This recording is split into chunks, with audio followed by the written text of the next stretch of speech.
अस्सलाम वालेकुम दोस्तों, मेरा नाम है अजीम और आप देख रहे हैं मिस्टर इंजीनियर यूट्यूब चैनल। दोस्तों आज की इस वीडियो में हम श्योर कंपनी के इस 2000 वॉट के इन्वर्टर को रिपेयर करना आप दोस्तों को सिखाएंगे। इस इन्वर्टर के अंदर मसला ये है कि ये बिल्कुल डेड हो चुका है। ये हमारे बहुत ही प्यारे दोस्त हैं शहजाद भाई, उनका ये इन्वर्टर खराब हो गया था तो जनाब उन्होंने हमारे पास भिजवाया। वो कहते हैं भाईजान इसको रिपेयर कर दें। देखिए किसी भी चीज को रिपेयर करने से पहले आपने कस्टमर से ये चीज कंफर्म कर लेनी है कि ये खराब किस तरह से हुआ है।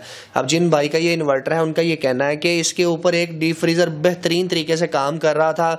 मैंने सोचा यार ये 2000 वॉट का एक और डीप फ्रीजर इसके ऊपर चला देता हूं। जैसे ही दूसरा डीप फ्रीजर इसके ऊपर चलाया ये बिल्कुल बंद हो गया है। इसका मतलब ये है कि हमें इससे अंदाजा ये हो जाएगा कि जनाब हमारा फॉल्ट किस सेक्शन के अंदर है। अगर मैं आप लोगों को यहाँ पर बैटरी के साथ इसको कनेक्ट करके दिखाऊं, एक चीज क्लियर कर दूं, ये 12 वोल्ट के ऊपर काम करता है। तो आप लोग यहाँ पर देख सकते हैं कोई किसी किस्म की इंडिकेशन मुझे यहाँ पर देखने को नहीं मिल रही, ना ही यहाँ पर ये ऑन हो रहा है। कोई किसी किस्म की आउटपुट हमें यहाँ पर नहीं दिखाई दे रही, ना ही इसका फैन चल रहा है। तो अभी हमने सबसे पहले इसको ओपन कर लेना है। इतना मैं इस इन्वर्टर को ओपन कर लेता हूँ, इतना आप वीडियो को लाइक कर दें। अगर चैनल पर नए हैं तो चैनल को जरूर सब्सक्राइब कर लें, क्योंकि इस तरह की अच्छी अच्छी वीडियोस हम आप लोगों के साथ रेगुलर शेयर करते रहते हैं।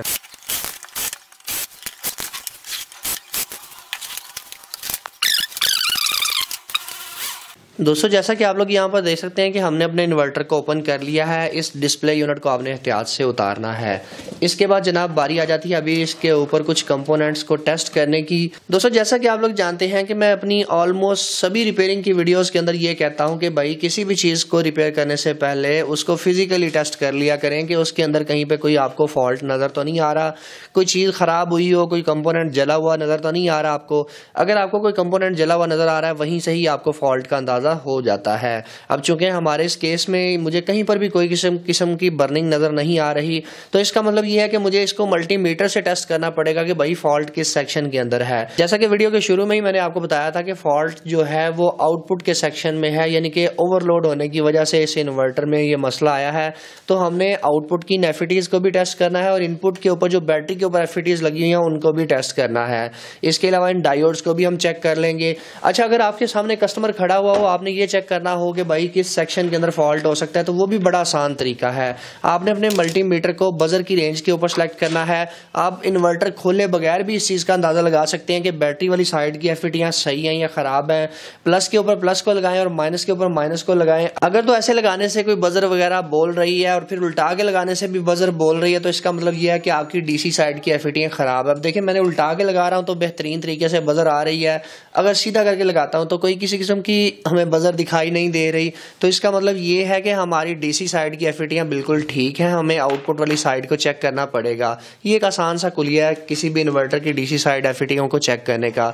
अब मुझे इस इन्वर्टर की ये वाले बोर्ड को भी बाहर निकालना पड़ेगा ताकि मैं इसको नीचे वाली साइड से ये टेस्ट कर सकूं कि आया इसके अंदर कौन सी एफईटीयां खराब हैं। अब आप लोगों को यहाँ पर एक और बात बताता चलूं कि ये जो हीट सिंक टाइप यहाँ पर फिटिंग लगी हुई है, इनको आपने संभाल कर रखना है। और इसके पीछे एक अब्रक पेपर होता है जो कि इसको इंसुलेट करता है, उसको भी आपने संभाल के रखना है। मैं देखता हूँ कि बहुत सारे लोग इस अब्रक पेपर को गिरा देते हैं, ज़ाया कर देते हैं, बाद में उनका इन्वर्टर ठीक नहीं होता। उसकी रीज़न ये होती है कि पीछे से प्रॉपर इंसुलेशन ही नहीं उसको मिल रही होती। तो जनाब मैं अभी इसको यहाँ से ओपन कर लेता हूँ।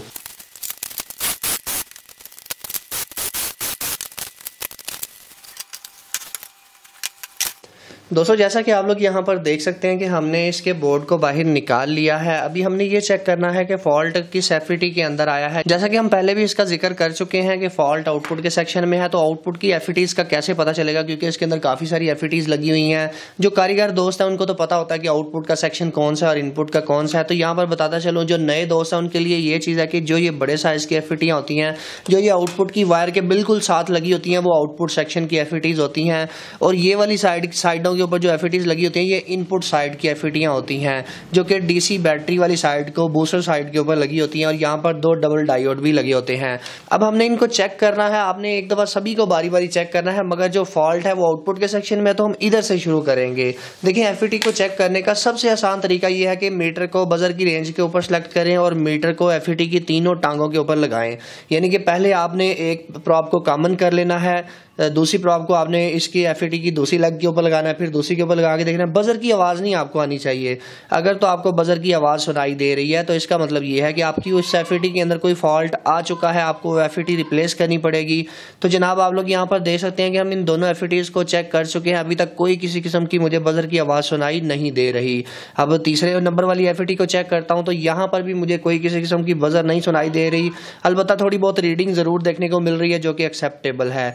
अब यहाँ पर अगर आप लोग देखें तो यहाँ पर मुझे बजर की आवाज़ सुनाई दे रही है, दोनों साइडों के ऊपर बजर की आवाज़ आनी चाहिए।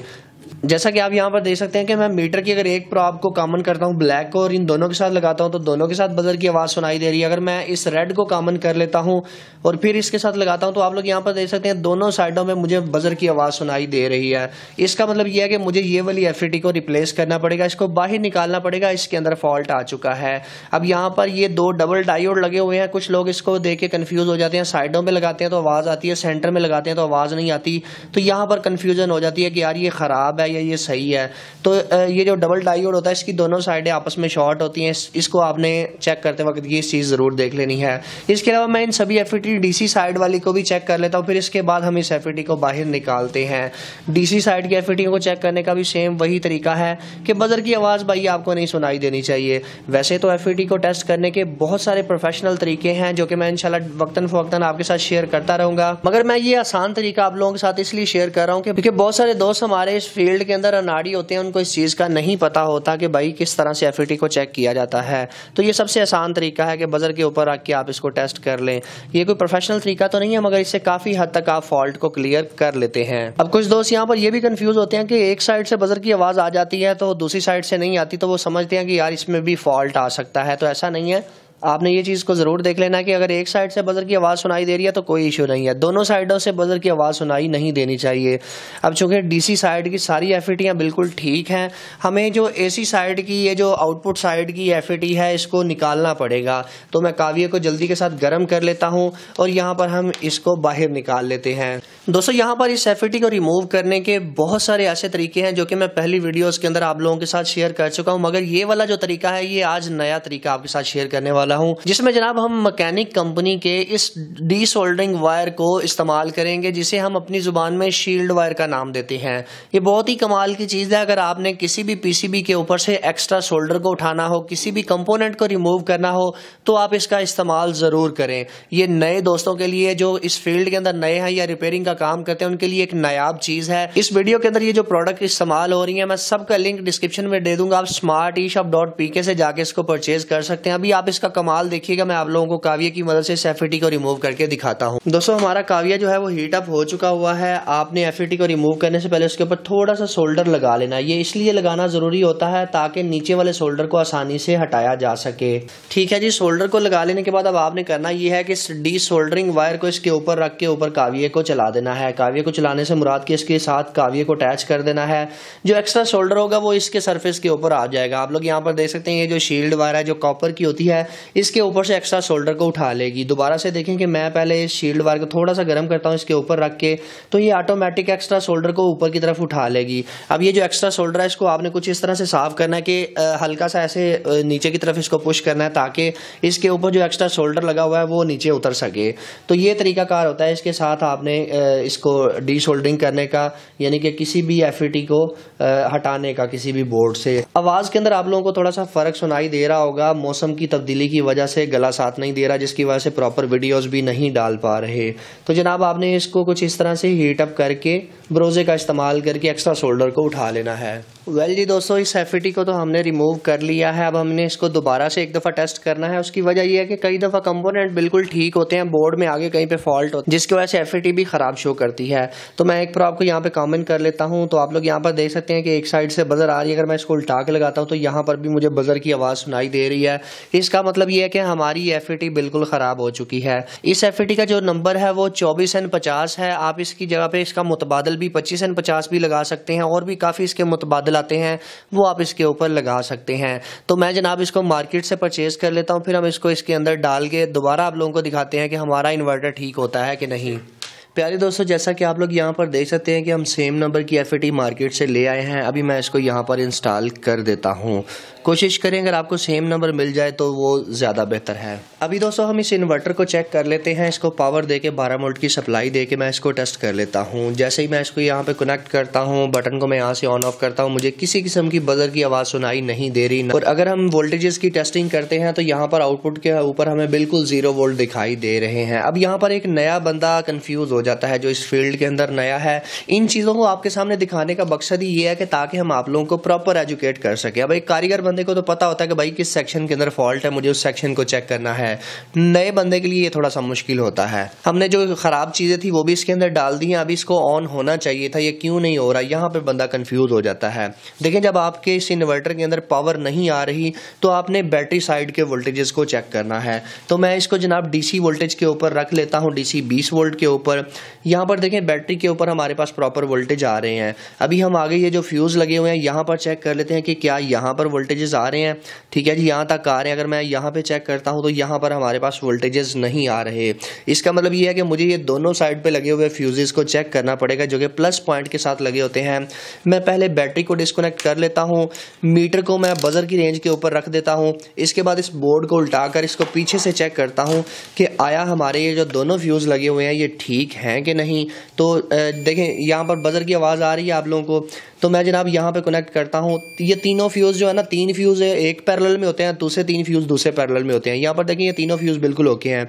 जबकि अगर मैं इसको यहाँ पर लगाता हूँ तो यहाँ पर ये वाले फ्यूज आपस में नहीं बोल रहे। इसका मतलब ये है कि इस साइड के फ्यूज भी खराब हो चुके थे। चूंकि आगे आउटपुट पे शॉर्ट सर्किट हुआ था जिसकी वजह से ओवरलोड होने की वजह से ये प्रोटेक्शन फ्यूज ब्लो हो गया था। अब मुझे इन फ्यूज को रिप्लेस करना पड़ेगा। मैं इन फ्यूजेस को बाहर निकाल कर इसकी जगह पे नए फ्यूज इंस्टॉल कर देता हूँ। दोस्तों यहाँ पर आपने हर चीज़ को डबल चेक जरूर करना है। वैसे तो ये बाहर से ही नजर आ जाता है, तो आप लोग यहाँ पर देख सकते हैं कि तीनों फ्यूज जो है वो काम नहीं कर रहे। तो आपने हर चीज को डबल टेस्ट जरूर करना है। अब ये मेरे पास सेम वैल्यू के 40 एम्पेयर के दूसरे फ्यूज पड़े हुए हैं, मैं इनको इसकी जगह पे लगा देता हूँ। तीनों पीस हमारे पास ओके हैं। तो सेम वैल्यू के फ्यूज आप लाके इसके ऊपर लगा देंगे तो जनाब आपका इन्वर्टर काम करने लग जाएगा। तो मैं इनको रिप्लेस कर देता हूँ। वेल जी दोस्तों, फ्यूज को रिप्लेस करने के बाद अभी बारी आ जाती है इसको टर्न ऑन करके चेक करने की। और हम ये देखते हैं कि आया हमारा ये इन्वर्टर बिल्कुल ठीक हुआ कि नहीं। तो मैं जनाब प्लस को प्लस के साथ जोड़ देता हूँ और माइनस को मैं माइनस के साथ जोड़ देता हूँ। अभी यहाँ पर हमें कोई किसी किस्म की रीडिंग इसलिए नहीं दिखाई दे रही क्योंकि हमने इन्वर्टर को ऑन नहीं किया। तो मैं जनाब यहाँ से इन्वर्टर को ऑन करता हूँ और इस मीटर को प्रॉपर तरीके से इसके साथ कनेक्ट करता हूँ। तो आप लोग यहाँ पर देख सकते हैं कि हमारे मीटर के ऊपर 238 वोल्ट हमें यहाँ पर देखने को मिल रहे हैं। इसका मतलब ये है कि हमारा ये इन्वर्टर बिल्कुल ठीक तरह से काम करने लग चुका है। अभी हम इसके ऊपर लोड इसलिए नहीं डाल रहे क्योंकि हमने इसको प्रॉपर फिट नहीं किया। इसकी एफईटीज जो है वो अभी बगैर हीट सिंक के, अगर अभी लोड डालेंगे तो ये खराब हो सकता है दोबारा से। तो मैं इसको जरा एक दफा दोबारा से फिट कर लेता हूँ, फिर इसके ऊपर लोड डाल के आप लोगों को दिखाता हूँ।